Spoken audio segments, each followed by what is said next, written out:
raining while the sun was out. And that Precious. that's the notebook.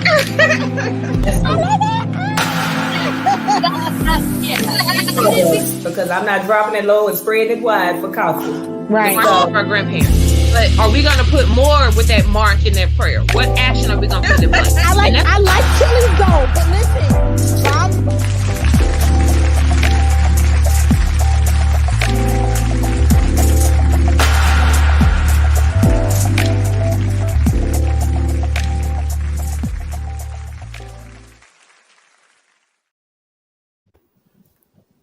Hello, everyone. Welcome to Ladies POV. We're so thankful that you joined us.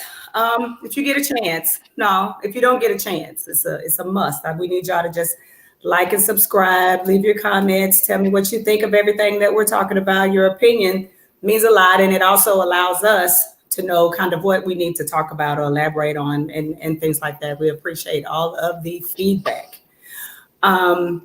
First of all, how are you ladies doing? Peachy. My name is Kevin. My name is Dana. I'm one of your hosts. I'm also joined by Miss Lucretia. hey y'all. And Miss Courtney. Hey everybody. And we're all peachy. Yes. Okay. Well, we have quite a few things we want to hit on this evening. One thing that we talked about last week was in relation to colorism and ending colorism. And I just felt like it wasn't something that we had time to really elaborate on, but it's such an important topic, especially in our community. So we just, we wanted to take a little bit of time to just, dive into that a little bit more. Courtney, I know you have a lot of knowledge in this area. You know what I'm saying? You definitely dive a little bit deeper into it. What's kind of your thoughts as far as getting back into this topic? Okay, so from last week, I just went on ahead and I just started doing research, y'all. And I just started getting links and I started getting articles and I just started doing some more reading. And, based on my discoveries and my research, there's three things that I want to talk about. I want to tell you guys about. Mm-hmm. Number one, colorism is global. All right. Number two, colorism is a function of white supremacy. And number three, we need to investigate the biases that colorism creates and has created, right? And why do those biases matter, right? So the first thing I wanted to talk about is colorism being global. Colorism is not just something that happens in the Black community between Black people. So in Asia, there's a whole lot of colorism. So we could talk about the caste system in India, where literally the lighter your skin is, the higher your caste is, or your caste. I'm not sure how to say it because I learned it by reading. Your caste, okay? So literally, light-skinned people, if you're in a certain case and you're light-skinned, you are literally not allowed to even socialize with people who have darker skin. Those people are called the untouchables. They are the trash collectors of society. They normally suffer from higher rates of poverty, starvation, homelessness, disease, things of that nature. Like literally, the darker your skin is in India, the less social capital you have. Like, and it's blatant. It's not something that's kind of like, that's iffy. It's blatant. Fair and Lovely creams. So all over Asia, there's a huge booming market for skin lightening creams. So these ingredients are not vetted. They could be toxic. They could be deadly. But literally, you have people of all genders who are using these Fair and Lovely creams. And we've seen triple, double, quadruple numbers every year. The number is going up for people purchasing those, right? So why do I want to talk about that? I want to go back to colorism being a function of white supremacy. So white supremacy, like, what does that mean? Like, so when we think white supremacy, I think a lot of times we tend to think of like just general racism, like KKK and things of that nature. But let's broaden the horizon a little bit and let's talk about colonialism, right? So I have a little excerpt here from one of my articles. And basically what it's saying is that there was a need for a buffer class in between. Hi, Hi, Britannica. Hi. Hey, Oh my Tante. God, everybody say hi. So there's basically a need for a buffer class in between the white elite and the untamed dark masses, right? So this is an excerpt straight from this article from The Law of Skin Color by Trina Jones, and it's published by Duke. Okay, but basically they're saying people who are closer or have more proximity to whiteness serve as the buffer. So they are the people who kind of get those jobs, like those management jobs, and they receive a little bit more privilege just so that it's not so obvious, okay, that the racism is working, right? So it's kind of like white supremacy using colorism as the mask to remove the focus from white supremacy itself and how it works. So this is why I wanted to talk about it, because it kind of gets its hooks in us and it makes us fight each other, like, well, I'm light skinned and I've been through this, or I'm dark skinned and I've been through this, instead of actually coming together and say, wait a second, why does this system exist? Like, what's the function of it? And it really is to detract attention away from white supremacy and racism. Definitely. Yeah, that's very informative. I guess we didn't think of it on such a broader, spectrum. I want to shout out to everybody also that's also joined us in the comments in the chat. Miami and Sadat and Dane Bug. Hey. But yeah, I definitely love that introspect on it. I guess we didn't think about it in a broader way. I know I was just talking to somebody recently about that issue also happening just in Puerto Rico, things we don't think about. Yeah. Puerto Ricos with darker skin are referred to as being less than. Some people even call them tree climbers, which we know as monkeys, things like that. So yeah, you're right. We kind of live in our own little bubble and think about what happens in our world, but we don't think about it on, that larger spectrum like that. Rue, Lucretia, y'all have any? Yeah, if we're talking about modern day times, like how it affects us, I guess today, darker skinned people usually are more likely to be convicted of crimes, I guess, and receive the death penalty at a higher rate than light skinned individuals. You're also thinking about on a pay scale. They did a study where 2,000 immigrants from across the globe were found, and they basically took those people and averaged out that the lightest skinned people averaged 8 to 15% more than the darker complected people from that study. So I had to do some research too to kind of get on the same page as for your perspective, Courtney, on the colorism issue, because the way that I looked at it was from a sexualized standpoint. Like, because I asked you last time, would you feel better if you were sexualized or if you were viewed as a threat? And you were like, what? Like, to me, it was the same thing, because growing up and I came to the States. Okay, I'm gonna do a backstory. Okay, so when I was little, my mom is a dark complected woman. So I didn't know that there was any difference until I came to the States. And when I was overseas, there was a lot of people that looked like me.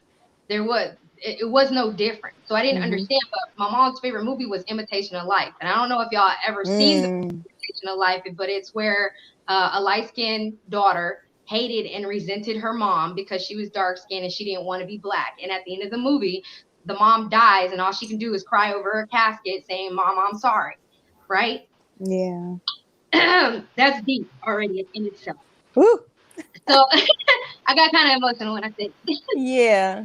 But the way the whole movie, she's playing this fair skinned white woman, and to me, I looked at it as, she was beautiful because she was light skinned. She was pretty because she was light skinned, and I looked at it from a sexualized standpoint. Like, we're very man versus female based, and sex sells. So in the media, we're presented. Darker skinned women are presented as being a threat unless they are over sexualized in a way. You can't be soft or viewed as less threatening unless you are hyper feminized, if that's the word. I think that's the word. That's definitely a word. Yeah. So I had to look at it from that perspective as, okay, colorism exists in modern day, not just with the incarceration rate, not just with the pay scales, but it also stems from our looked at as our femininity is being attacked. And the way we can solve that, I feel like we've already made strides to solve it. I mean, unfortunately, it didn't really start until 2017. You know, Fenty came out with their line, bringing out 40 shades of different colors to match our skin tones, because we are all colors of the rainbow. You know, we're not just, black and dark black and almonds and caramel and mocha. We're different shades of black. And then also a big like stride for me was in the military, because I am a veteran. In the military, dreadlocks were deemed like dirty. But in 2017, also then they passed the law and dress code and appearance, where the standard was changed to where dreadlocks cannot exist wider than a half inch. But that's a big step, because now we can wear dreadlocks. Women can wear dreadlocks in the military. They're not considered dirty. And I think that taking that into consideration with professional standards, that was considered professional. So if the military looks at it as being professional, that means white corporate America can view it as professional as well. There is no law against it, and it shouldn't be, frowned upon or shunned or shamed in that aspect. And then we introduced Black superheroes in 2018. I mean, they've always existed, but now we have like the Black Panther and we have Black Lightning, and it's on mainstream TV and Netflix. So even if you don't get cable or satellite, now you can look at your superhero that looks like you. So they're keeping those trends alive, I think, would help with the whole colorism issue. Also, too, one thing that I want to touch on really quickly is the medical field. Right. So a 2016 survey of 222 white medical students and residents published in the Proceedings of the National Academy of Sciences showed that half of them endorsed at least one myth about the physiological differences between Black people and white people. Things like they believe we had thicker skin, things like they believe we feel less pain. So one reason that I wanted to bring that up is because I really want us to understand that again is one of those functions of white supremacy. A lot of our medical procedures, namely one that I can think of off the top of my head, gynecology, were pioneered because doctors experimented on enslaved Black bodies without anesthesia because they believed that we felt less pain. Okay, so I know it's kind of like, what does that have to do with colorism? But when you think about it, it's that whole belief that darker skin is more animalistic, less delicate, and then whiter skin or lighter skin or fairer skin is more delicate and a little bit more civilized. So you don't enact that violence on the body. Black women have the highest maternal mortality rate when giving birth in this country. I believe it's double the percentage of white women. Correct me if I'm wrong. But it goes really deep, and it's just something that I would like all of us to recognize the roots of it and understanding our humanity. I think part of that too is because they have us give birth unnaturally. Like you're gravity. And you're sitting in a position that's not natural. Like we're not supposed to be giving birth laying on our freaking back. That's not how we give birth. Use gravity. Let it fall naturally. Hello. Like I literally got in an argument with my doctor on this, especially this last pregnancy, and I wanted to be in water. I wanted to be in water so bad, and I stayed in the shower up to the minute that he was gonna drop. And then when he tried to put me on that table, I said, "No, I'm gonna have my baby right here, standing up." And he was like, "Well, it's making it hard for me. I don't care about your feelings right now. Right. Like I'm gonna have my baby how I want to have my baby." Like it was an argument with the doctor. And the thing is, they think they can do that with us. And it's crazy because it's always this, I mean, another thing, and I want to answer Shantae's question because that was a really good question. But another thing is, there's this myth that Black people are unhealthy and Black people, we don't take care of ourselves. When the reality is a lot of times that our doctors are ignoring us and what we're saying and not addressing the health concern immediately. And then it gets to the point where, now it is a fatal disease because you weren't listening to what I was saying. And I fight with my doctors, and they know when I come in there, I'm gonna tell them, oh no, I need this, period. Cause no.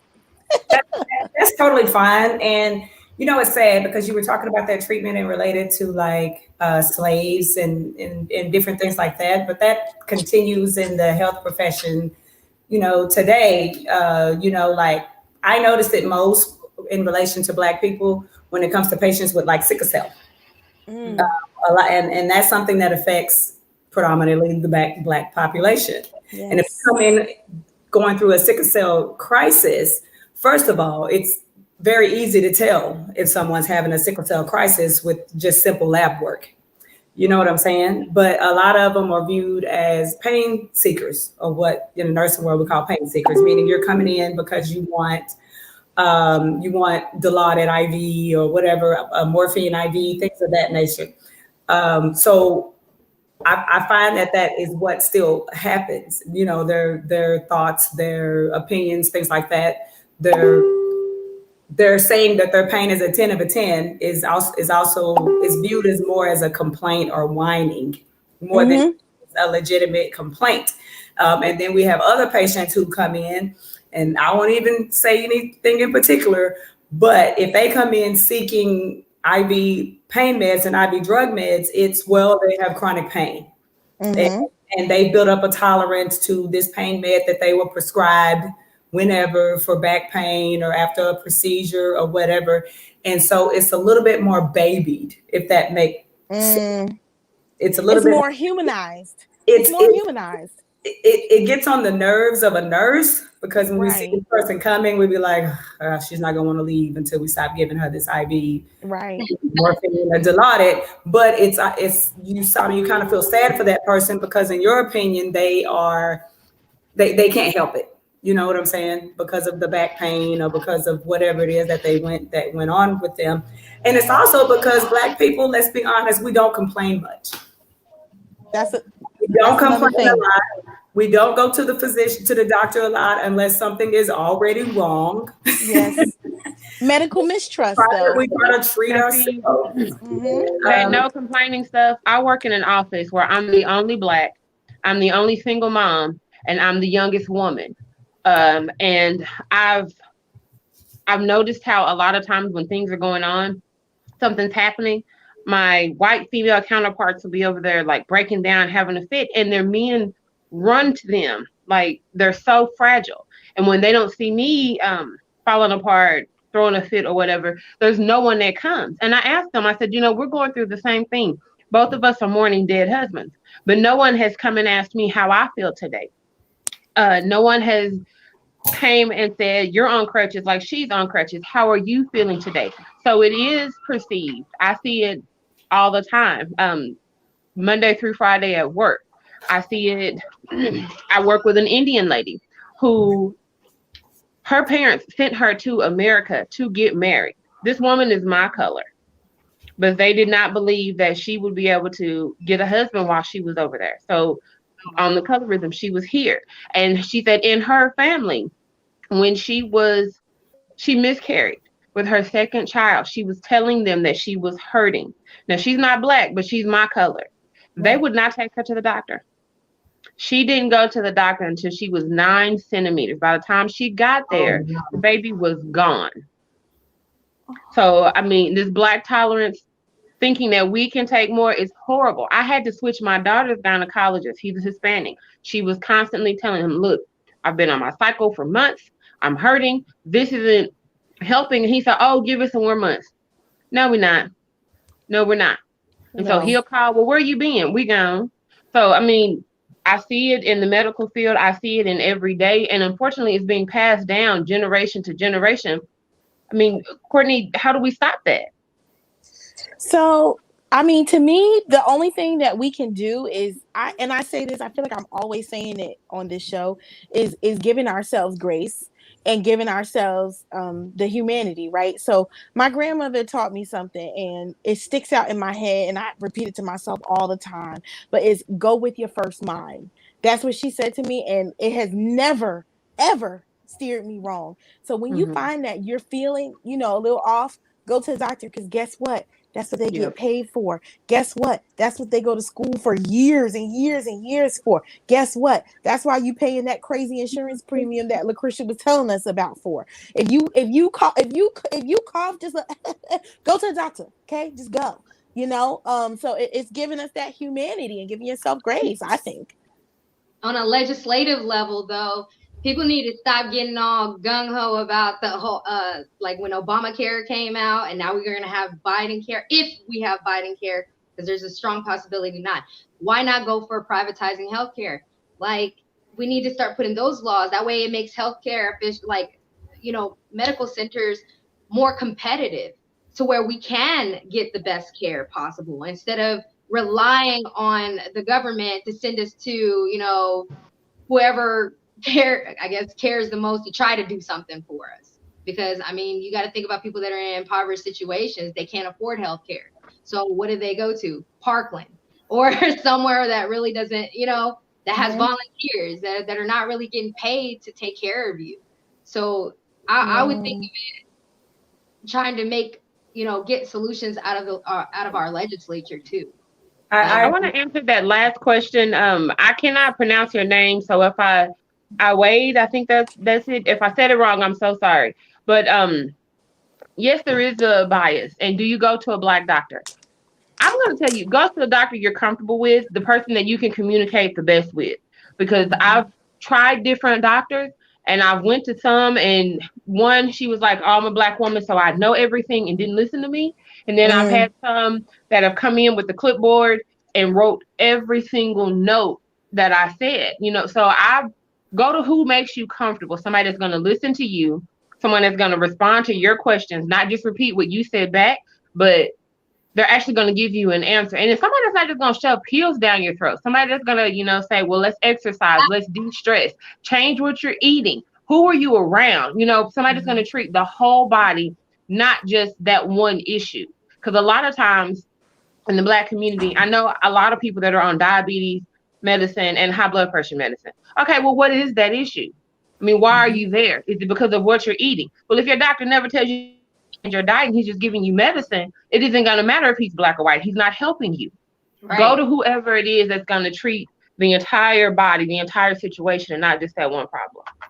And just really quickly, what I have noticed a lot, and not necessarily with just Black people, but people of color in general, especially Hispanics, I'm just being honest, is we don't go to the doctor until something's wrong. And I really need everyone to get out of that mindset, because if I'm just being honest, not trying to scare anyone, but I have just noticed the ages of the strokes and the heart attacks and things like that being so young, people like 30s, 40s, whatever. And people are coming in and not realizing that they've had high blood pressure for the longest. And that's the cause of most of that. And people are, you know, are just waiting until something happens. And sometimes that's too late. You know what I'm saying? So even if you feel like you feel healthy, because you get people who come in who are 40 and 50 and they say, I've never had any health problems in my life. Yes, you have. You just didn't know it because you've never gone to the doctor. You've probably been dying since you were 20. You just didn't know it because you didn't go to the doctor. And men especially are the worst. especially if you have insurance and you need to go and get your annual checkup. Your lab work, Get your lab work and make sure that everything is good. Amazon sales, I own them. I think everybody should own them. They sell they sell the automated blood pressure cuffs for you to purchase for $20, $30. It doesn't cost that much. If you are just sitting there and you're wondering, you notice you've been having a headache and you don't know why, check your blood pressure. You know what I'm saying? That may be something. If you know that diabetes runs rampant in your family, you know what I'm saying? You need a checkup. You need to tell them that diabetes is common in my family. And if you're Black or brown, you have a high risk for it anyway. So that's what I would like to encourage people to do. Don't wait until something is really wrong, until you have the worst headache of your life to go to the doctor. Yes, they may say you're complaining, and trust me, they're going to have little comments, but who cares? Because that time that you don't go in could be a time that you regret a little more. Well, I hope you're taking care of that. And I hope you're fulfilling your prescription on time. And I hope, you're monitoring that at home. And okay, you're no longer afraid to get blood. But said every man alive. They try to act tough until that needle pop out, and then you and they're like passing out. I'm 40, and I've had 2 heart attacks. Oh wow. Yes, they were almost a year apart. I had my first one 4 years ago. I had left a friend's house because they were smoking, and I thought, oh, I just got a chest cold because I was caught. I didn't feel good. My arm and stuff was hurting over here. I was like, oh, it was around my birthday. I was like, I don't feel good. I'm gonna go home. Y'all ain't got to stop smoking. I had this ingrained. Oh, I'm a Black woman. I can bear the world. It's just a little stress. You're good. But as I was driving home, I couldn't breathe. I had to pull over and throw up. And then I remembered vomiting and chest pain. Go to the emergency room. So I went to the emergency room, and the lady that was triaging me, she was like, okay, we're going to go ahead and get you back. I'm talking her out of treating me. Oh, I done diagnosed myself. I just got a cold. I'm fine. I just got a cold. Give me a steroid. Let me go home. I'm good. They done came in. They got my room and everything ready upstairs. They're getting ready to wheel me up. I still don't even know. Like they had the EKG that done drew blood and everything. I done told the nurse, I ain't had no heart attack. I done drove over here. Y'all lying. I'm good. Wow. He comes back in, gives me the paper. My sister has the BSc in the nursing. I called her and I screenshotted everything. I can't tell you everything she said because she cussed me out. But I was there for 4 days. Wow. Almost a year later, around 2:30, 3 o'clock, I'm laying in my bed. I sit straight up. I'm like, what in the world? Pain felt completely different. Ooh. Get to the doctor. I said, I don't know what's wrong. I'm not even going to try to diagnose this time. Went in within 30 minutes. He said, you're having a heart attack. I said, right now? God. And he said, yes. That time I was there for 5 days. Yeah, that was the worst 5. I had water. It was supposed to have been broth. It was like water with 1 or 2 carrots in it all day long. I was wheeled into this machine and that machine. Something to do with an ischemia and whatever. My heart rhythm, you know how you look on the thing and it goes doo-doo and then it resets? My heart goes doo-doo and then it drops. Ooh. So sometimes it'll go doo-doo and reset. Other times it'll go doo-doo and then drop. When it drop and stay drop, that's when I fall out.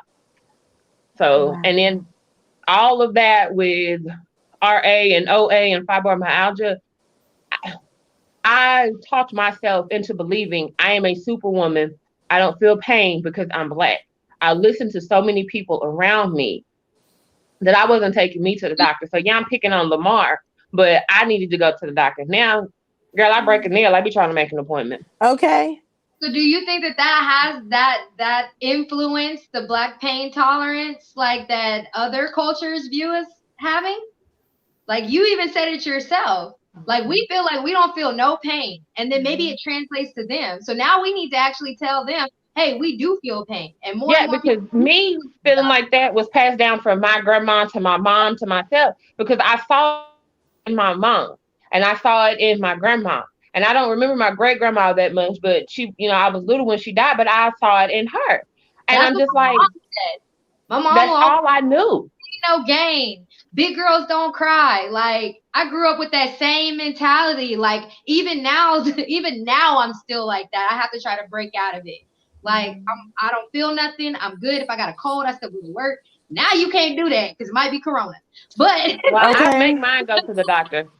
That's from being raised by these strong Black women that wanted strong Black daughters. And I'm not gonna lie, I've been that one. My daughter whole leg was broke, and I was like, "Girl, go over there, let's put some ice on it."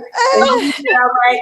And then did you give her ginger ale and make a ginger ale, a little bit of Robitussin on it? Finally got her to the doctor, and they were like, "This child broke her knee on the trampoline." I was like, "Oh my God, my bad." Ain't you a nurse? But girl, and the worst, because I see so much bad stuff.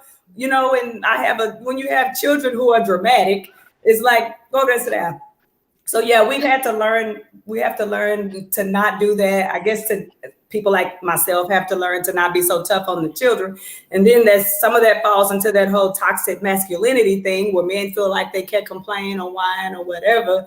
Although men are the worst babies ever when they're sick. They'll have a cold and be about to die, but be having a heart attack or something and don't want to go to the doctor and be checked on. But hey, that's totally different. They only go when their blood flow is affected. My ex is dead now. He died several years ago, but he died from heart complications. But I promise you, I begged him to go to the doctor for weeks and weeks and weeks. He did not go until he went to the dentist, and the dentist gave him a list of everything that could happen from not getting cleaning. Told him about, everything flowing to his heart. He did some research and figured out, okay, if my heart stopped pumping, other stuff ain't gonna work. Then he wanted to go to the doctor. That was it. So you tell the man everything ain't gonna work if you don't go, then they'll run. So the moral of the story is go for your annual checkups. That part. Take your health care into your own hands and check it yourself. Check your blood pressure on occasion. If you know somebody that's diabetic and has, the equipment, check your blood sugar on occasion just to see how you are. And if you feel something, say something.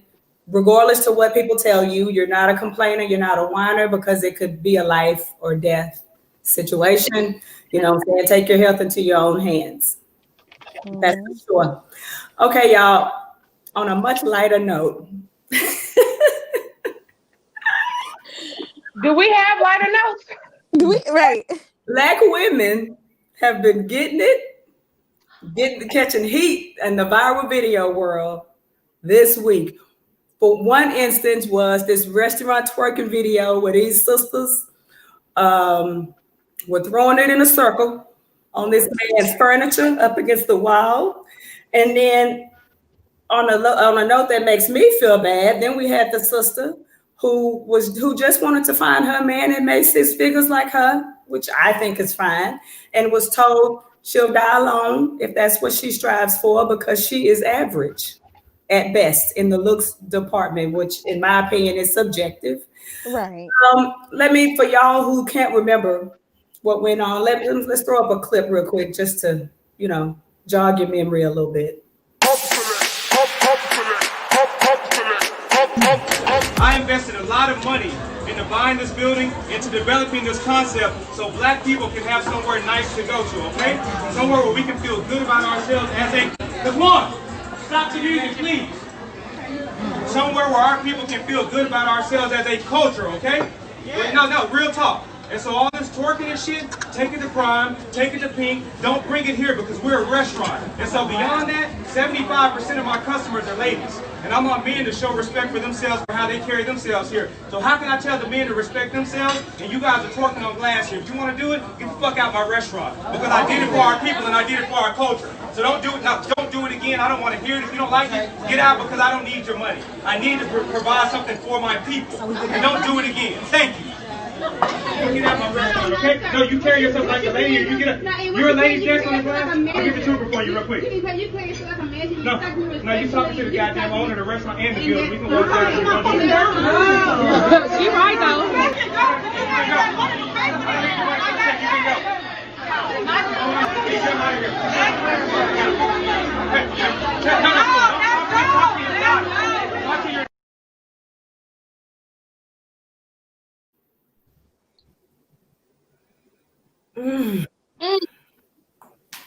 He right though.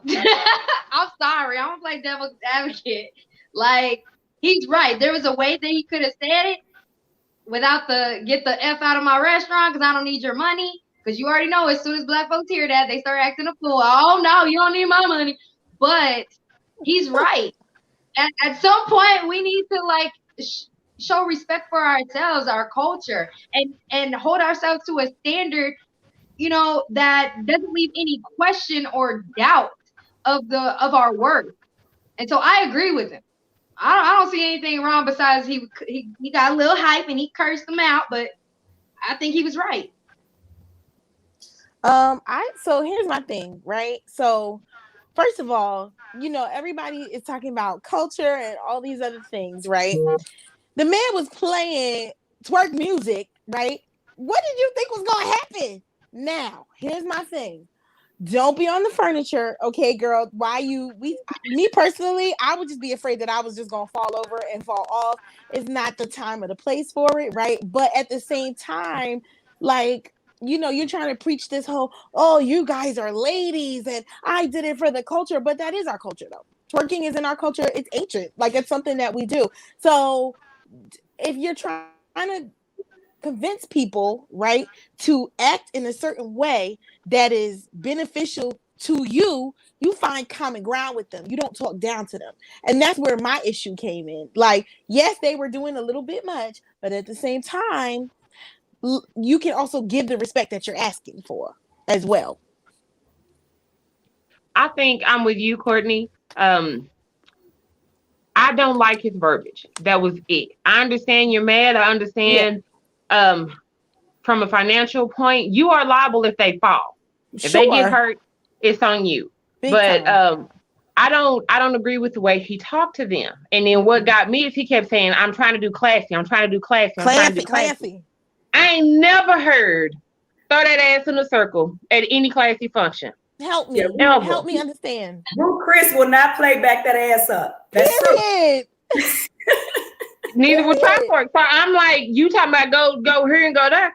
Sir, I take myself to them places all the time. I ain't never heard that music. Okay. And then you mad and you yelling at the DJ. But I guarantee you, he had to give you an approved playlist. So what are you really upset because you allowed this music to be played? You gave an inch and they took a mile? Or what? Because in one of your posts, you said that you had to talk to them 2 or 3 times. If I was the owner, I'd have came out the first time. Look, ladies, you can't do that here because if you fall, you're going to get hurt, XYZ, blah, blah, blah. If I had to come out a second time, I'd have came out with to-go plates. Please pack your meal. We're going to go ahead and comp this one. You can go. I would have had security right there because I know me, I know my mouth, and I know my temper. I'm not going to ask you more than once to leave a place that I'm trying to build and establish. But at the same time, I'm not going to be playing throw that ass in a circle, back that ass up, or any kind of twerk music because, frankly, I don't want to sit in that environment. And I don't know if y'all have ever been to True Kitchen, but when he first opened, he had a few rules, but he was not enforcing them. The first time I went, people were still able to bring strollers and stuff into the establishment. Now I've heard that he's changed all that. Like you can't bring strollers or big bags, So I don't know. Kudos to the guy for trying to do something, but I think, especially if you are an ex-attorney, you should have been able to handle that situation a little bit better. Yeah. You should have had more control over you. Yeah. I don't think that was new. I'm gonna play kind of both sides. I don't either. I don't think that was new. I feel like let's just say we were at a certain restaurant. I'm gonna say just a Applebee's. Let's just say we at Applebee's. If they start playing a hip hop song at Applebee's, we as Black women, because girl, I love to drop it like it's hot on occasion when it's the right time and place. But if I hear that particular song at Applebee's, I'm not going to get up and stand up on the bar and start, you know what I'm saying, throwing that circle. Right. However, I feel like that is the environment that he has created. The fact that you had to yell, Daquan, stop playing the music was the first problem. All right? Because you had Daquan DJing in this club environment, and that was your first problem, because when I go to a fine dining restaurant or a restaurant that's not allowed, there's music playing overhead, or there's even a piano singer or somebody else singing. And if a nice song come on, you may bob in your chair while you eating your food, and girl, that's my jam. And you keep on going, but you're not gonna get up out your seat and start dropping it like it's hot. So we have to know how to act when the time merited for him. I think that women felt comfortable doing that because that's the environment he created. He has created that. If that song came on, and maybe they have twerk Tuesdays when he's not there, and that's just the whatever that the manager has created. And then the one day he come, the twerk queen, decided to show up, and now you want her to sit down. You know what I'm saying? Like, come on, bro. If I was on the other side of the restaurant, me sitting there doing like I normally do, child, they jamming in here, and I hear the owner start saying, "Get the F out of my restaurant. I don't need your money." Oh, you don't need my money? Because I don't want to be somewhere where that anyone would be spoken to and chastised like that. So that would be my last comment to there, even if I was on the other side of the restaurant, because that's not the type of environment that I want to eat in. If you had a problem with Twerk Queen, who likes to come on Twerk Tuesday, you should have had her and her party leave. And nobody else should have known what was happening in the back. But when they saw her leave, they would tell, you know, the Twerk co-stars, maybe I should better stay in my chair because I want to finish my hamburger. And then else would twerk. You know what I'm saying? And on the other note, if we could just quickly show that clip of that poor sister being little and wrong. Do I have to watch it? It hurt my feelings. Listen, you ladies all feel like you're the exception to the rule. And then when someone like myself comes along and gives you a dose of reality, instead of just accepting it, it's like, yeah, but you're still saying, pick me. They don't want mid-30-year-old baby mamas. I'm trying to be polite, man, but they don't want those. Can I ask you a question? Did you hear what I said? I get what you're saying. They do have better options, but also those better options are younger girls. Those younger girls don't necessarily 20-year-olds are not necessarily attracted to 45-year-olds. Bullshit. I'm 51 and I can't beat them off with a stick. So can you see me? Yes, I can. Okay. So do you feel like a woman like me? Uh-huh. What would you rank yourself on a scale from 1 to 10? You cannot use 7. Would I rate myself? Just your face. My face when I wake up, 5, but when I put myself together, 6. Okay. And how tall are you? If you give yourself a 5, that's average. Yes. So average looking women tend not to get high earning men. They tend to get average men. Woman. I mean, my body is not average, so. But ma'am, you please don't make me say it. Say what?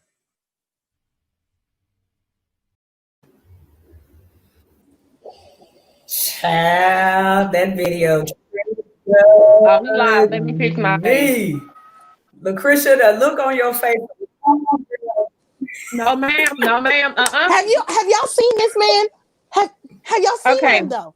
Because there's a reason that he's hiding in the darkness, sis. There's a reason.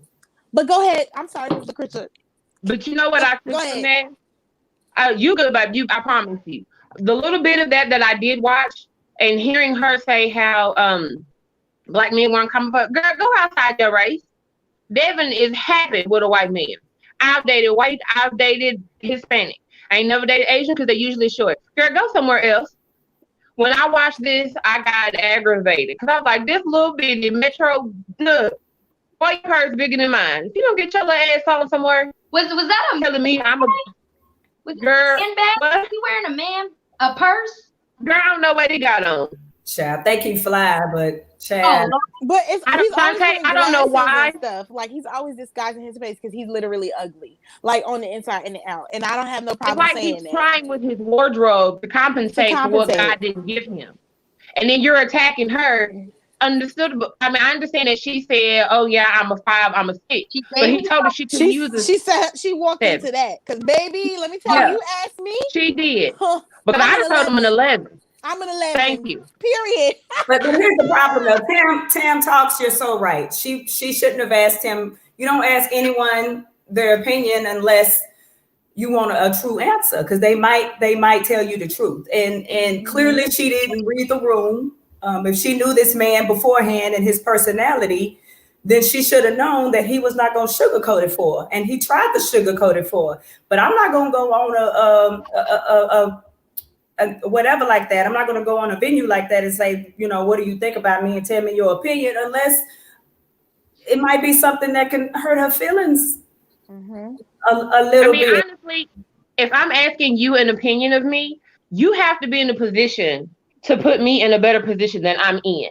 So I need you to criticize me and tell me how I can do my work better, what direction I need to go in for my career. Whatever it is, me asking an opinion of you is going to benefit me. I don't have a self-esteem issue, so I'm not going to ask you what I look like. And Kendrick said, what's average looking? I can't even tell you average looking because I don't think there are some ugly people who have ugly features, but I think personality ties into that too. So I'm not gonna say, oh, Courtney average. I think my sis is beautiful. So I'm not the right one. Oh, I'm not the right one to ask that question. I've been on both sides of Courtney the needed spectrum. somebody to tell her that because Courtney knows it, honey. Thank you. Period. So I mean, and I think that's why that clip went viral because he was able to. She already had a self-esteem issue. She had yes. So yes. that was he was able to kind of draw on that and feed to that because that conversation would have ended with me and Courtney because when he said, "What did you rate your 11?" 11. And when he tried to cut, no, 11 is what I said. That's what I meant, with makeup or without.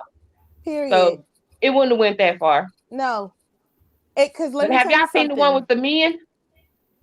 Girl, we need to do the men next week. But he's speaking from a man's perspective. I'm not a man, so I can't tell how men feel. Obviously, men are a lot more superficial of things or things like that. But what he needs to know, and I'm just judging him, strictly on him, women are not superficial.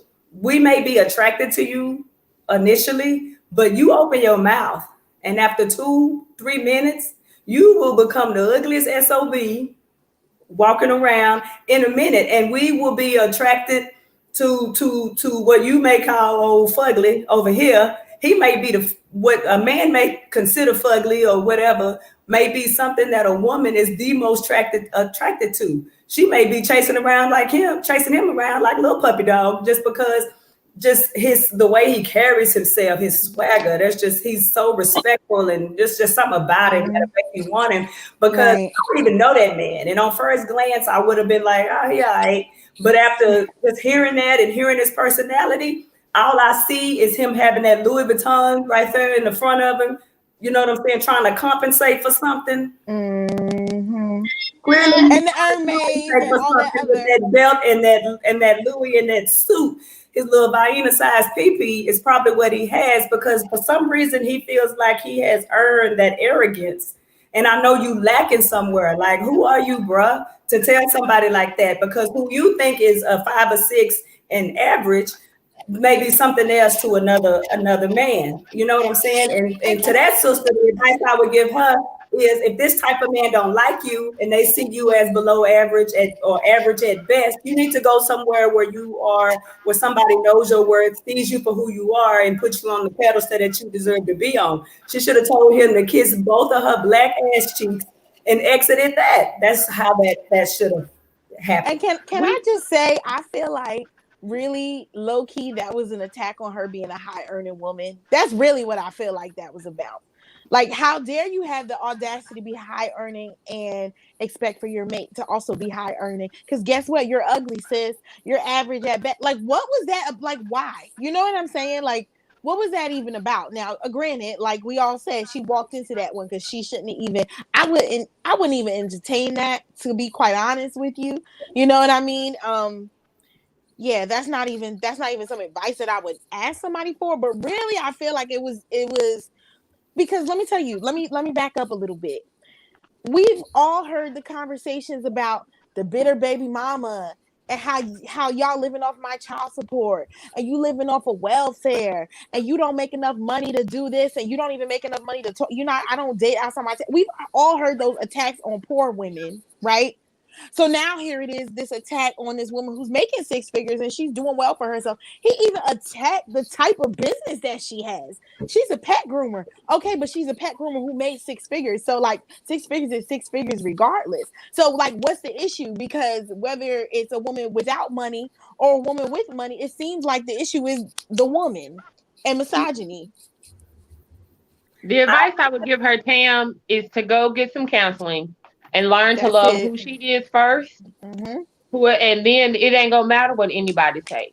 But we have a partner show also on the political channel.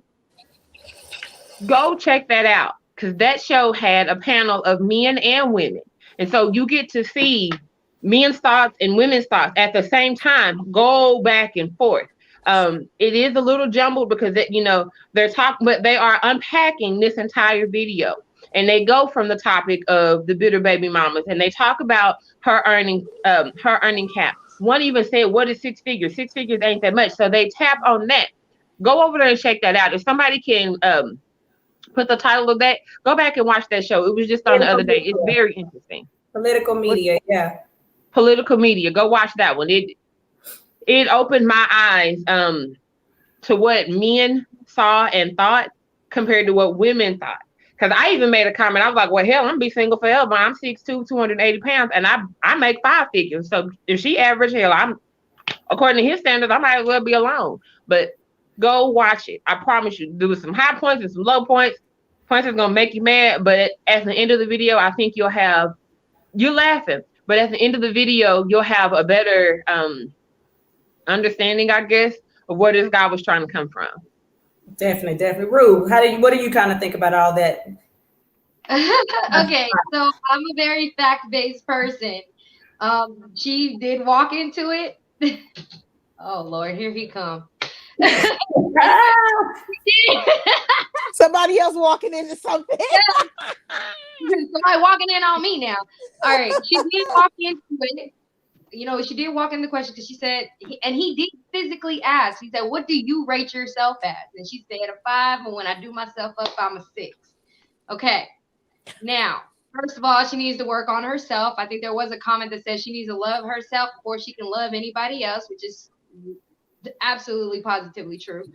The other thing is, when he said that, she goes, well, I make 6 figures. And he goes, so no man cares about that. And you have to go back to the stigma in men's heads that they are the provider. So it does not matter. Yes, they'll look for a woman that is equivalent to them. However, their money, their finances is not going to really make a difference because they are the provider. Their money is theirs.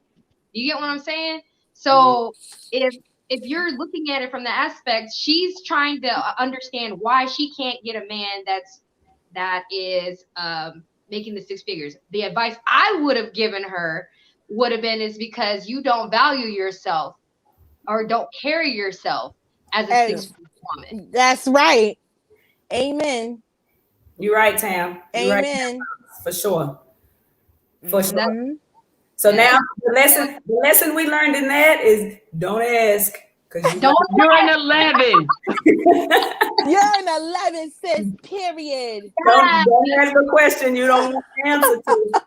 Look, if she go to Courtney and get her makeup done, she won't go from 5 to 6. She'll go from 5 to 11. I thought the girl's makeup and hair was fire. Personally, I just thought it was him and his, gallon-sized ego and pint-sized pig. Anyway,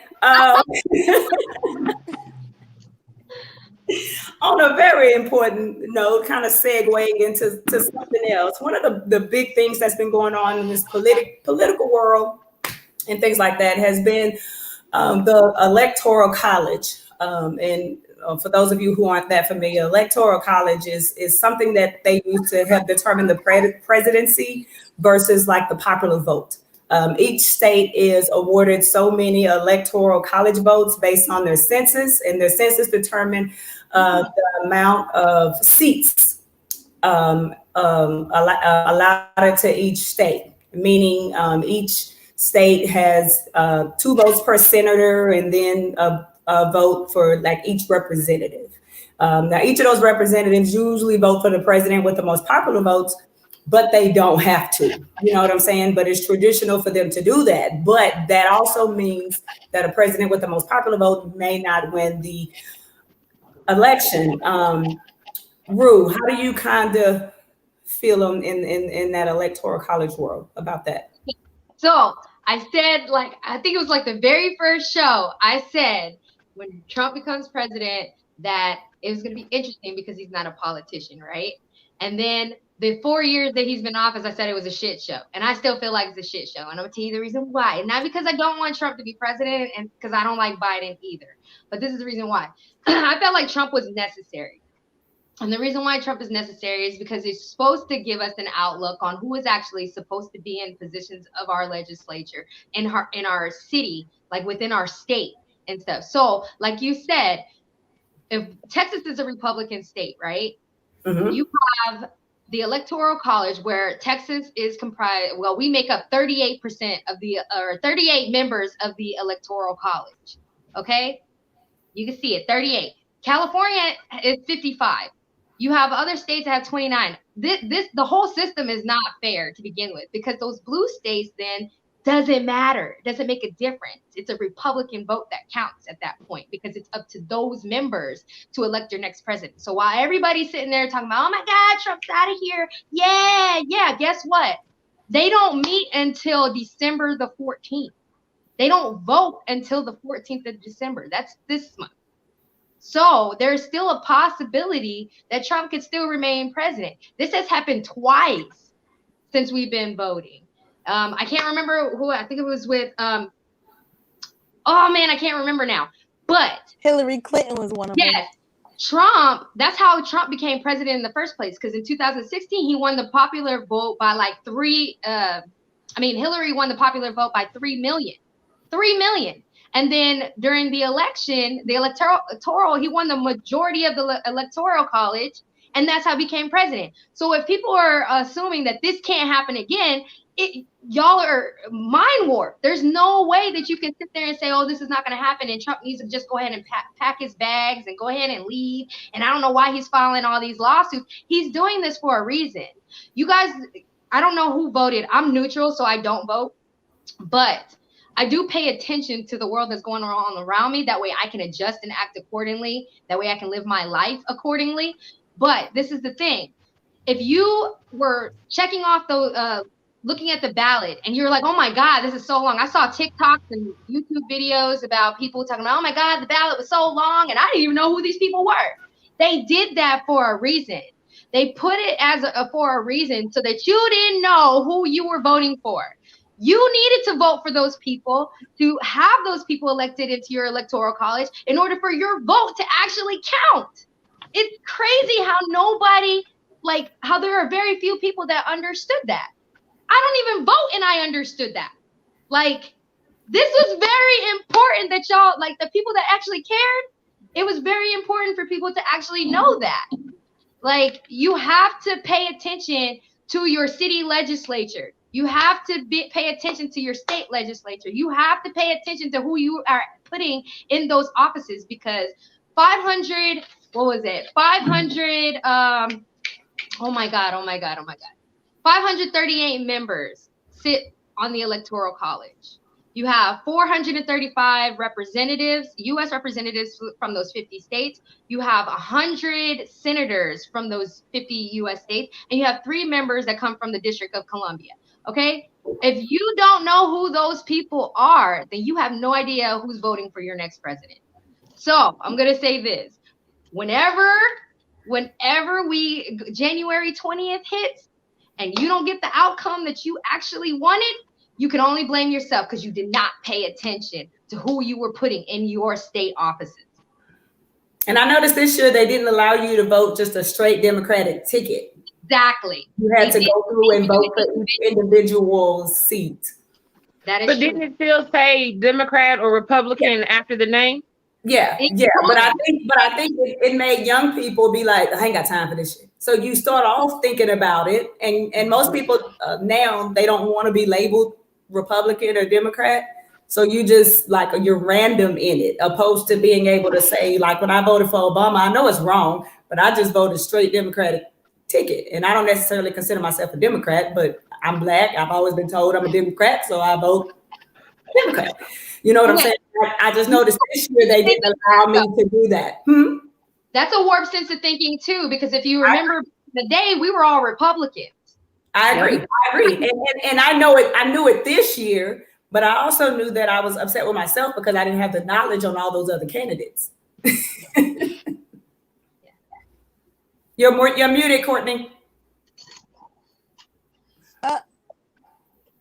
Okay, so my ballot looked totally different, and I think I'm gaining some insight from you guys here because Texas, I have a sneaking suspicion that the powers that be in Texas purposefully made it very confusing for you guys. The New Jersey ballot was simple as pie.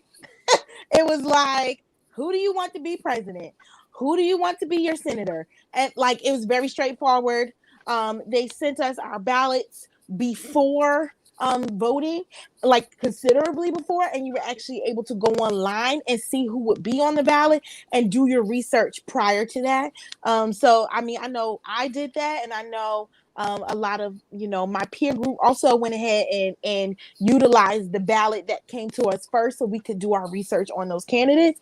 So I mean, in linking that back to the Electoral College, and speaking to that great point that Rue brought up, that the states that have the most representatives tend to be red states. And that's because Kendrick brought this up. The reason that we have Electoral College is because those were the states that had more people who could not vote, i.e., enslaved Black people, making up the majority of their population in the states at some points in time, which is why they created the Electoral College, because as you know, Black people could not vote. So they had to figure out a way to restore power to the states who at the time really were like kind of the cash, the income drivers of the country. So I mean, there is definitely some ground swelling in the grassroots movement to abolish the Electoral College, and I definitely suggest that you guys look into that. But I think the Electoral College just needs to be straight up abolished. Like, it is a relic of the past. It is not needed, and it's yucky, and we don't like it. Yucky. I like my that. daughter is history, grammar, whatever you want to call it. That book, the government book, it has 4 sentences on the EC. 4 sentences. They keep it confusing on purpose. 4. Like, the was the beginning, da da da da period, the da da da da period, the da da da, and then this is why we need the Electoral College, period. That was it. Yep. And I kept flipping, and I would flip back. When we were in school, you had the glossary and the index. I kept saying, no, it got to be in this book somewhere else. The book is 700 pages. And my daughter is an honor student. Uh-huh. Wow. 4 sentences. They keep it confusing on purpose. And to be quite honest with you, because I even had questions like, who is in the electoral? Like, who are these people? It is so hard to find information about the Electoral College, even on the internet.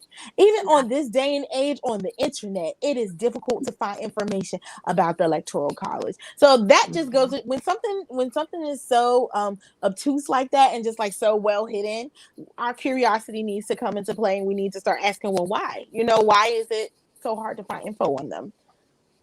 I think the main thing that needs to be encouraged is encouraging, first of all, for people to be more interested in voting.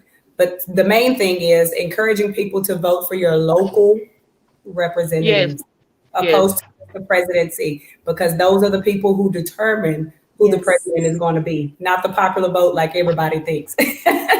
Find when your city hall meetings are and go to the city hall meetings. You have no idea. They will get used to your face. You'll get used to theirs. Just Irving is on Thursdays, the 3rd Thursday of the month. And in school, I think they need to be teaching children in their high school years the importance of voting locally, the importance of, after you turn 18, getting up there, how to vote, what this vote means, what the Electoral College means, why it's so important. That way it can start there, so that we're not trying to get people to be interested in voting at 30 like we did this year. People who have never voted before.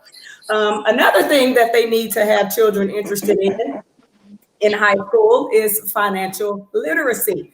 That I am just learned, that I didn't have a lot of knowledge about until after 40, which is ridiculous, right? Mm-hmm. But that was so important in my life at a young age, and it just wasn't something that was ever stressed in school, because that's just not something that I don't want to say just Black people, but I'm Black, so I know it's Black people. That's not something we were taught or we knew about. Mm-hmm. So we spent a lot of our adult years trying to fix our financial literacy, fix our credit, fix things like that. Miss Lucretia has so much information, or really good opinions and facts as far as financial literacy. So I'm a segue over to you, dear. Okay. Alrighty. The first question that I get is, what makes you want to speak about financial literacy? When I left my mom's house and I decided to go get my own place, I could not. And I couldn't go because at the age of 18, I had 9 charge-offs on my credit. that I did not put in place. I had credit cards. I had a light bill. I mean, I was looking at this like, what? Like, y'all didn't check my age when y'all were starting all these accounts? No. So that made me say, okay, I refuse to do this to my children. And I don't blame my parents, because at the time, that's how they were surviving. When I first found out about it, yeah, I was mad about it, but I don't blame them. I just decided when my children come of age, they won't have that wall, that hurdle to get over. The next question, how early do you start them? We started talking about money in my house when my children knew that it took $2 bills to go get a soda. When your children can identify the value of money is when you need to start talking to them.